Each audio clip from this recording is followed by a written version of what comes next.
Hi everybody, John Chandler here to take a look at this year's NBA D-League draft. The third draft class in Armor history is in the books and will soon be on the court once training camp starts. And under the direction of the Nets in the first year of GM Milton Lee, head coach Bob McKinnon, and assistant coach Chris Carrawell, well, the Armor went for athleticism and skill in this year's draft. We'll take a look at that class in just a second. I want to highlight a couple of picks, though, in the first round. Jamal Tinsley, no surprise, goes number 1 overall.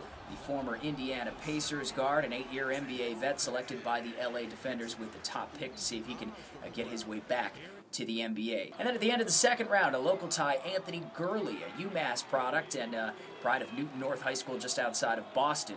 Anthony Gurley goes also to the LA Defenders. Now, as for the Springfield Armor's draft class, it starts off with Jonathan Thomas. Interesting pick, a swingman at 6'6", out of Marshall. He actually spent 3 years at NC State before transferring to Marshall. He graduated early from NC State, and then he was teammates with Dennis Horner, forward at 6'9", out of NC State, picked in the third round with the 47th overall pick by the Armor. Now, maybe one of the most interesting picks of this draft out of any of the teams was made by the Armor in the fourth round. Some would call it a reach.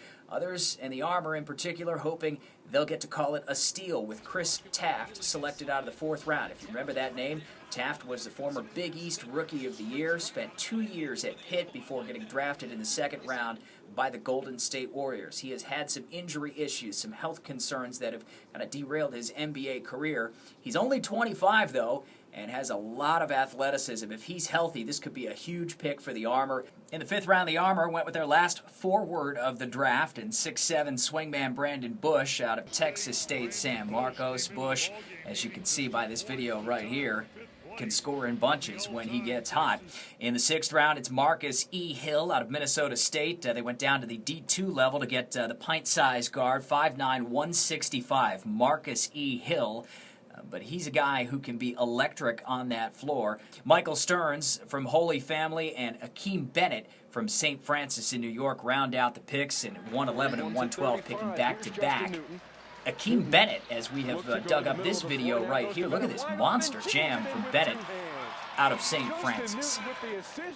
And so there you have it, this year's draft class for the Springfield Armor as they get to work now under Coach McKinnon and Coach Carrawell in training camp. They will whittle down that roster. Of course, a lot of returning faces from last year. James Curry, L.D. Williams coming back, among others. And we will see you November 25th at the Mass Mutual Center for the opening night against the Maine Red Claws.